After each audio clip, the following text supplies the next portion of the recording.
Hello, flower friend. This is Jen, and you are listening to the Floral Hustle podcast. On this week's episode, we are going to talk about going back in time and what I wish I knew when I had started my business.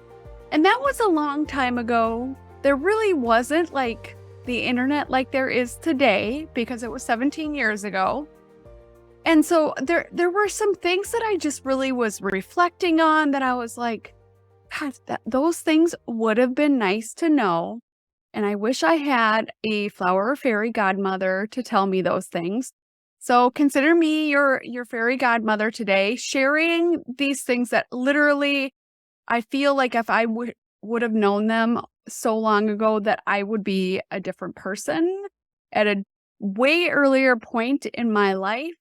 And I think it would have made a big impact in my business on the trajectory of it and really like the growth pace that it had. So to start out with, one of the biggest things that I think changed the game in my business was I always felt hesitant and felt like I didn't need it or I didn't have the money for it. There was just all these things I would tell myself whenever I thought about doing classes or education, or something along that lines, like some type of learning that I would have to pay for usually. I literally just stayed away from it forever. I felt like I always had too much on my plate because I was working full time. And then I always was like, I've been doing this forever. Like, what am I honestly going to learn? Like, I've been doing this forever. And so I started like just brainwashing myself that I didn't need growth. And at this point in my life, with even coaching people, I still hire coaches for myself. I still take courses. I still learn all the time. I completely changed my mindset into being a growth or open mindset instead of being closed off. Because being closed off, I wasn't innovating. I was okay with basically just being okay, which I am not okay with being okay anymore. I literally want to be the best version of myself every single day. I want to know more. I want to be more. I want to soak up other people's energy and advice. And I think with that, it's so helpful for you to learn even just little bits of nuggets from others in all facets of your life because they've been at a completely different spot than you are. Even if you started at the same time, they might have had personal training sessions if you're at the gym and you didn't. They might have had a customer experience as a florist, or they did something that you haven't. Everybody can learn from each other. And so I wish I would have felt the importance of that way sooner. And really, I always felt like I don't because I was undercharging. I didn't have the money to invest in those things. And honestly, like I should have made room. I should have done something because investing in coaching and training and courses literally has got me to where I am now, which is a complete transformation in the mindset department, in my skill level, my confidence level. It has just been invaluable. And so if you are not at a point in your floral journey, but I think you are a little bit if you are listening to this podcast, because this is a first step to growth. You are soaking up my energy, my knowledge. If you're listening to other podcasts, you're doing the same. So you are taking steps to be the best version of yourself, and reflect on that because think of what you've learned out of those podcasts that you listen to. That is a growth opportunity that you are taking advantage of, and you should be proud of yourself for that. The second one, I was so dedicated to one wholesaler for a long time. Then I started using another wholesaler, and then I got really dedicated to them. It is okay to court and work with multiple wholesalers, and here's why. Every single one of them has sources that are different from each other.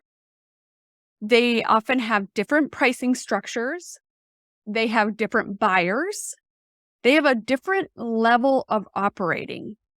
And that level of operating might be they don't give a shit if they get your roses or not when you special order them 3 weeks in advance.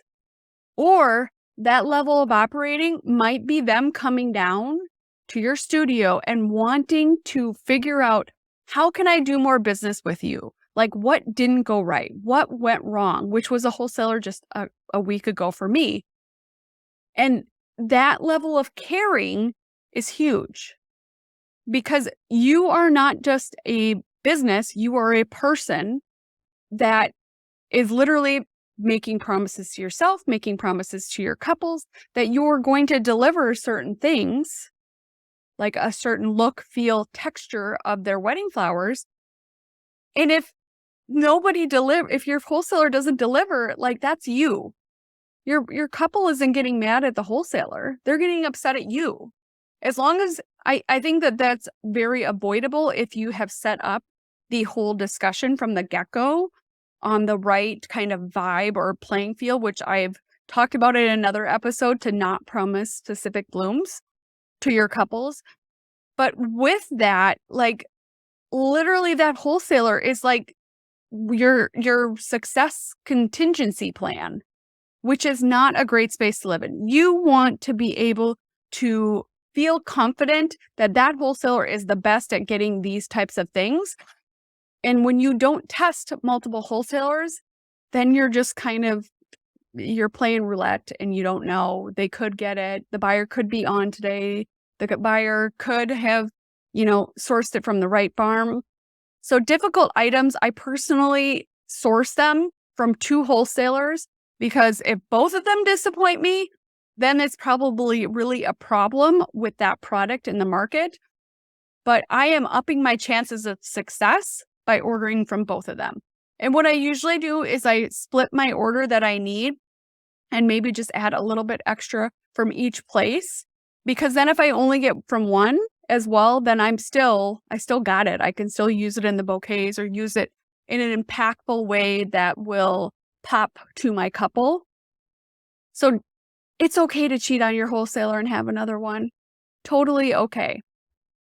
Another thing I fought for a long time, and it wasn't an epic long time, but it was long enough, is getting a cooler. And this is a struggle that I see so many florists go through in some of the Facebook groups that I'm in. Literally, it is okay for you to, for one, invest in your business in something that is going to help make your job easier. 2, it is a tax deduction. You are investing in your business. A cooler is a tax deduction. And 3, you are going to have so much less stress. And is your stress level worth an investment? Because that's where usually the hinge is. You need the money to invest. Literally, it is one of the best investments that I made, because I'm not having to worry that I'm putting my personals in some fridge or something like that, and then the vent freezes them. I'm not have to worry if for some reason my roses pop because maybe they were a little bit aged, that I don't have a place to put them. So then that is going to make them look like crap when I deliver them on wedding day. You don't have to do any of that. You can literally just invest in a cooler, take the tax deduction, take the alleviation of stress in your life, put it in a garage, put it downstairs, put it somewhere. And my biggest thing that I've done, I literally choose not to struggle. I choose not to do overwhelm. I literally have a mantra. I don't do overwhelm. I don't do hard, because I've created the type of business that gives me the resources to pay a moving company to move that. If you find it on Craigslist, I bought one of my coolers on KBid. I've literally hired a moving company, and it costs I think $300. But you know what? I am not going to hurt my back.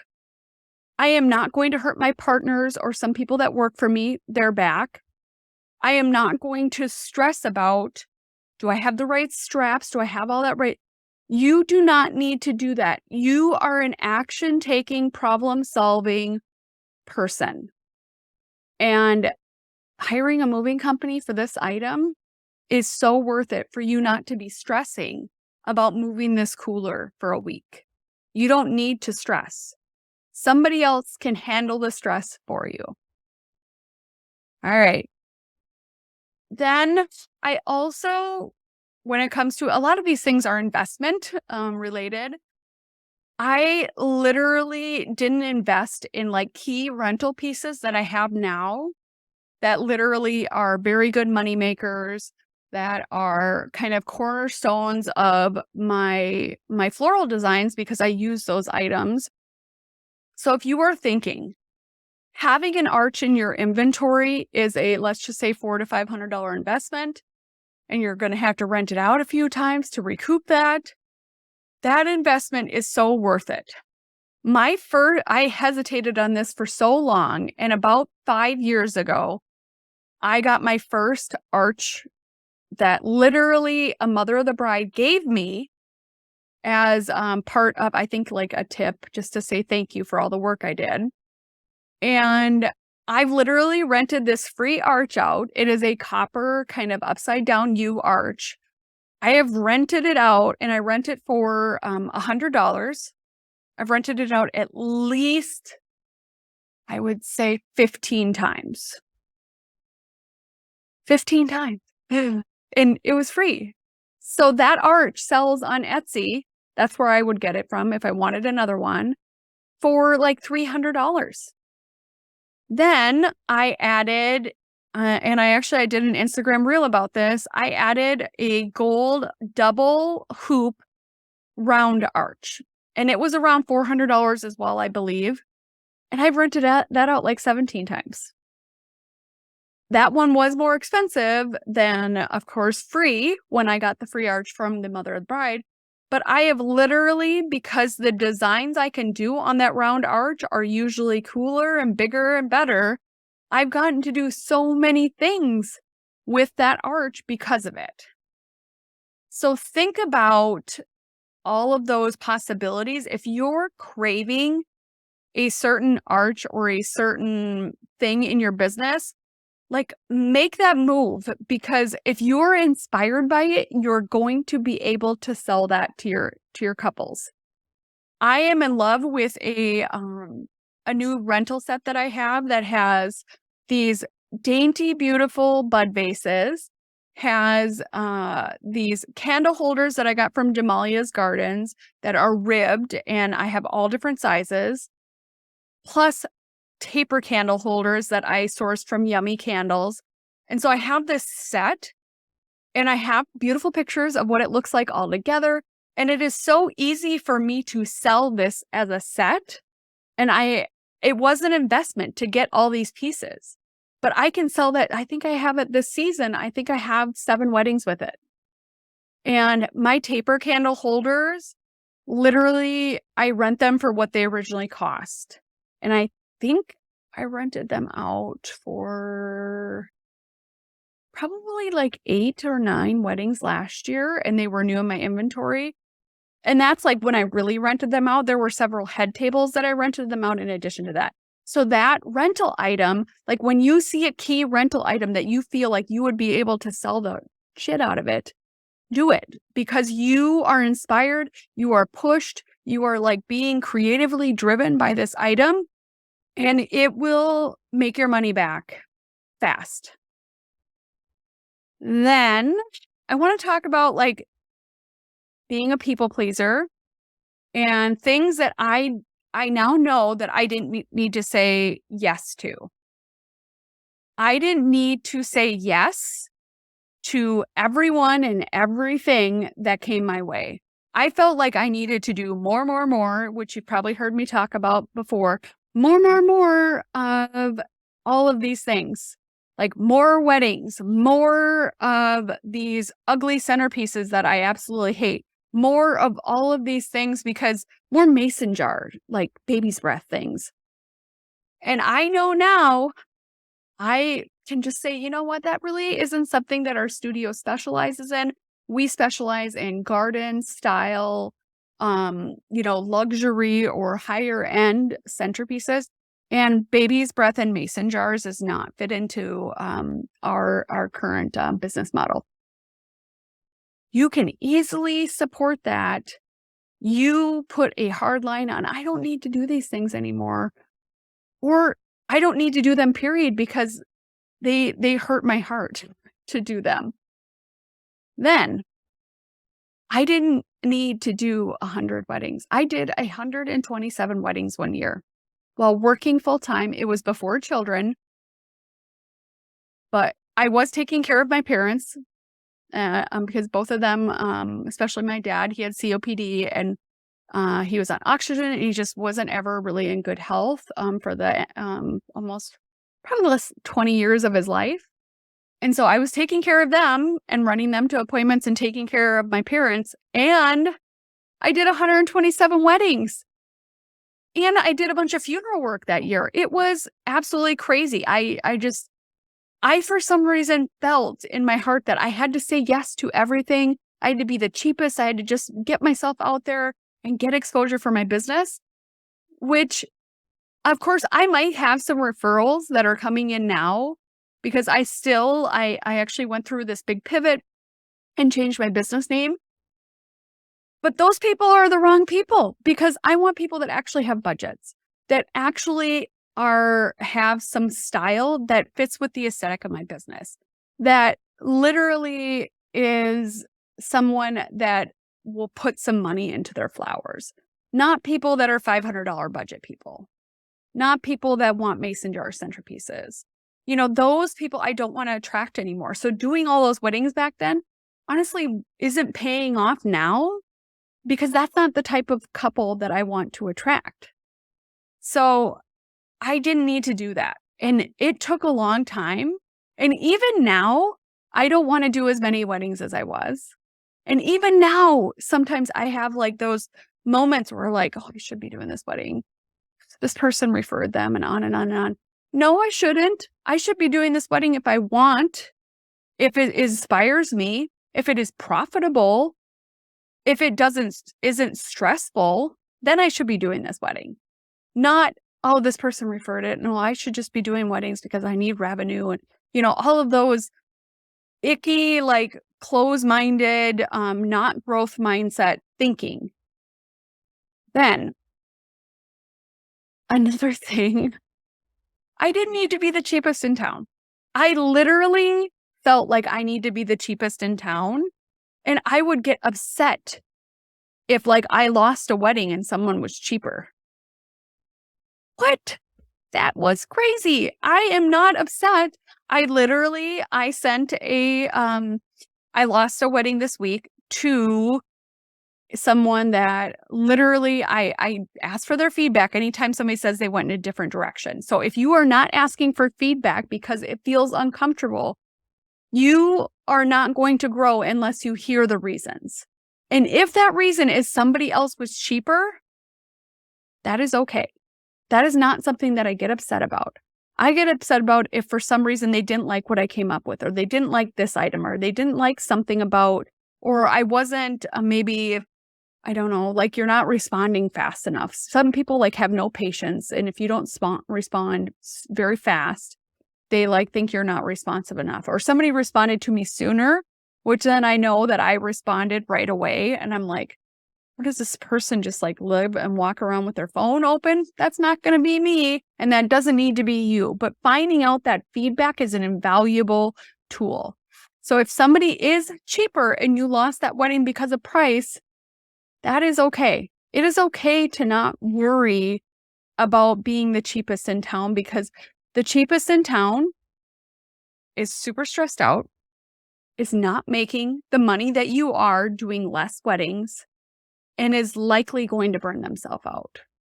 You are better than that. You deserve to have weddings that inspire you, make money that is impactful, and love what you do, not feel like you are a cog in the floral wheel just making things happen that just don't matter as much as they should.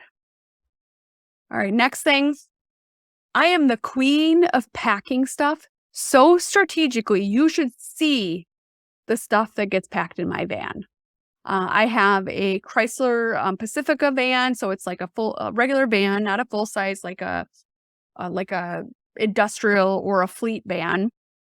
But I have a little system that I take card tables, and then the skinny card tables that you see like in a school kind of setting that's like about 2 feet wide. I will take those and I will make my van double layers. I have all the tables pushed in there. So I'll put 2 card tables that are like the 4-foot card tables. And then I'll put the skinny table that's about 2 feet wide. So it's like filling, the inside of my van and pushing up against each other so that the tables aren't just like moving all over. And then I double layer like my boxes, everything in there. So I'm getting a whole nother layer, a whole nother capability to pack way more in my van. But when you are doing big weddings, like the thing I struggled with is I'd like find all these people like, do you have a van or do you have a truck that we could, with a topper on it, rent a truck? It is like $100 for the day. Charge it in your delivery fee if you know you need it. And just rent the truck. It is so much easier and so much less stress to just rent the truck. So you deserve things to be easier. You deserve things to just feel lighter and like not be frantic that you're not going to fit things. And that I usually rent from like U-Haul, but there's also like this new fluid truck rental here in the Twin Cities. Like there's so many options, and just reserve a truck. Go get it, pack up, make sure when you're going to get it that like this just happened to me twice last year that there was the service engine light on, and literally I made them fix it or get me a different van before I left because I wasn't going to deal with any issues. And I just keep the van that like overnight, so 24 hours, so I'm not renting it multiple days. But renting a van is it's so easy. All right, another lesson. I, for years and years and years and years, invested so much in Crowning Glory, Hawaiian Mist, all of the things that you spray on flowers to keep them fresher. After taking Passion Flower Sue's Studio Florist, which this woman is the queen of literally getting things to last long, she's building these intricate things and leaves them in her hydration chamber, and she just uses water. I literally just use water and I spray things because then they're drinking from their outside petals. I bought from the Dollar Tree a whole case of water bottle like sprayers, $1.25 each, and I think 48 were in a case. So we always have water bottles that we can fill up if we need to. And then my biggest game changer is I bought a garden sprayer. It is one of those pump up garden sprayers that I put water in, and I take that with me if I have ground installations or any flower installations, any foam-free installations, foam or foam-free, I bring it with because I spray it. Especially like I did a couple weddings last year that were Hindu weddings, and they were in a literally like an atrium is what they call the room, but it has open skylights in it, and literally it's just shining down on your designs. And because Hindu weddings are often very early in the morning, they start at like 8 or 9, that process starts. I have to do them the night before because I am not going to come. That is another thing that like is just not super fun to me, is I don't want to come at 4 a.m. I did one that it was outside, and I was there at 6 o'clock in the morning this past year. And like, I did it because my decorator friend that is near and dear to me, like that's just like the bride was kind of difficult, and I didn't want to make the situation difficult. So I was like, okay, we'll do this at 6 a.m, even though I am not a morning person. I shouldn't be saying that because then I'm training myself that I'm not a morning person, but I did it. But like literally, I didn't, I didn't probably need to. We could have figured it out to do some of it the night before. But that water, me spraying all those things, because it was in a yard of a hotel. And literally the sun started to, I literally sprayed those things, so much water on them for them to be able to drink, not only from the foam or whatever they were in, but also from their outside petals. So water, just spraying that, I just, spending all that money on Hawaiian mist, especially, just, I've never seen it make a difference. And I have done a lot of weddings and a lot of testing on it. Then our next thing is literally developing email templates is something I wish I knew. I didn't need to recreate the wheel every single time I send an inquiry, a proposal, a reply email, a I'm not available email. All of those things, I literally should have just way long ago developed these templates in like Google Drive, make a Google Word doc. This is my template for this. This is my template for that. If you want, you could even put them in your drafts in your email. So you just go to your drafts and cut and paste out of it. But I literally did not need to reinvent the wheel all the time, because it just is, it's so much easier if you are strategic about what you are writing one time and one time only, like you're putting thoughtful energy into your communication, then just reusing that, changing key things so that they know that you are speaking to them, and then just keep reusing it. It's going to save you so much time. All right, the last thing, and this is something that I wish I knew, and I found out about it when I met my husband. So my husband is an entrepreneur as well, but he also has been a contractor. And with it for actually like the postal system and for Best Buy, and he is a software architect. And so literally he helped like develop the whole kind of internal infrastructure of the postal system. He worked there for 10 years. And he worked for US Bank, just all these different, but he was a contractor. And so he had his own company. And that company was from and I also see this in a lot of the Facebook groups. Should I be an LLC? What should I be? Should I be a DBA? All these questions. And I'm going to throw it out there today because this is something I did not even know about, is consider being an S-Corp. What an S-Corp is, it is a type of corporation, but what the big difference is from a tax liability standpoint, and I am a full supporter, and me and my husband differ on this, of paying taxes. I feel that taxes are helping pay for our roads, paying for the police department, paying for, like, I am fully in support of paying reasonable taxes. Especially like school taxes, like our daughter, and I've mentioned this in I think a podcast before, but also in some of my lives, my daughter has autism, and the resources she gets at school cost money, and I understand that. And so I am fully in support of those resources being in place. But as a business owner, reducing your tax liability to whatever's possible, but still paying reasonable taxes, to me is something that is just being a smart business person.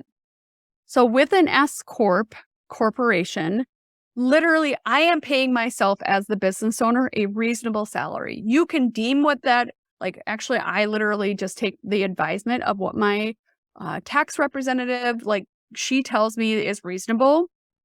Then that profit that's left after all your expenses, all of those things, literally that is funneled into a separate section of your taxes.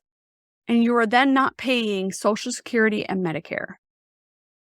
Those add up. Social Security and Medicare are I think they're 7.5% that you would pay. So you are reducing on whatever that difference is beyond paying yourself a reasonable salary. You're reducing that tax liability by being an S-Corp. Plus, fun things. If you are an S-Corp, there are rules and things like that to maintain an S-Corp status. But one of those things is meetings. You literally get to have quarterly meetings that are a business expense and that does not need to be in your studio. So talk to your tax guy or tax girl. That could be like you going on your family vacation and literally having your board meeting on your vacation. So there's a lot of fun things about it, but I literally think the tax liability setup is definitely helpful. A tax person can sometimes help you even set that up if it seems overwhelming. Otherwise, do some research, but if you don't have a tax person, you're doing your taxes yourself. For one, that is something that I felt like I needed to do for a long time. And having someone that is more an advisor to me, that for one is going to hold me accountable to keeping updated with QuickBooks and all of those things, like that has been really helpful in my business these last few years.